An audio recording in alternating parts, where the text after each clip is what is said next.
আব্বা, সম্পত্তি কারে কতটুকু দিলেন? কারে আর কতটুক দেব? সবারই দিছি, তবে ছোট মিয়ারে একটু বেশি দিছি। আব্বা, ছোট ভাইয়ের মতো হয়তো আমি বড় জানি না আব্বা, এই কারণে আমারে ঠকাই দিলেন আব্বা।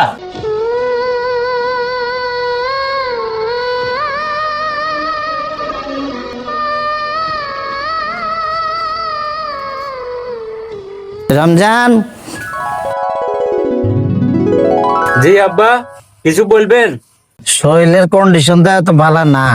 জায়গা সম্পদ যা আছে ভাবলাম তোর দুই বাইরে ভাগ বটারা করে দিয়ে দিব। এখন এই জন্য রেজিস্ট্রি অফিসে যাই। আচ্ছা ঠিক আছে আব্বা, আপনি যেটা ভালো মনে করেন সেটাই করেন।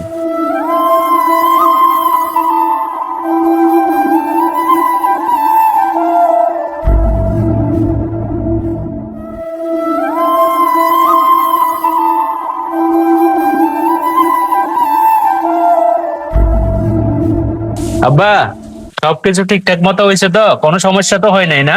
হ্যাঁ, ঠিকঠাক মতো হয়েছে, কোনো সমস্যা হয়নি। আব্বা আসছেন? বসেন।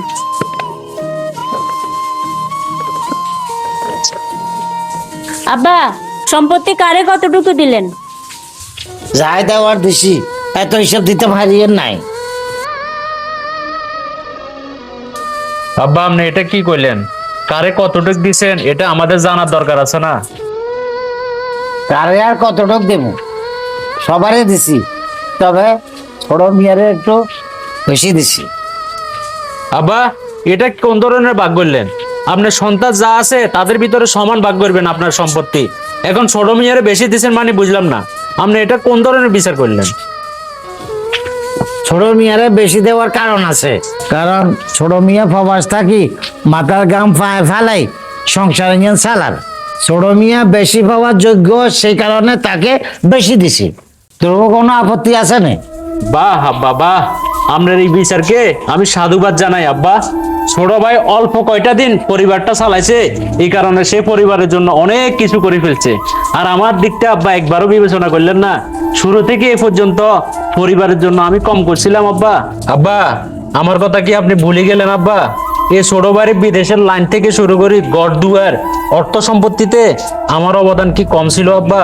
এখন হয়তো সমস্যার কারণে কিছুদিন বেকার আছি, এই জন্য কি আমার এই পরিবারে কোনো মূল্য থাকবে না আব্বা? আব্বা, ছোট ভাইয়ের মতো হয়তো আমি বড় জানি না আব্বা, এই কারণে আমারে ঠকাই দিলেন আব্বা। বাহ আব্বা বাহ, আপনার এই বিচারকে আমি সাধুবাদ জানাই।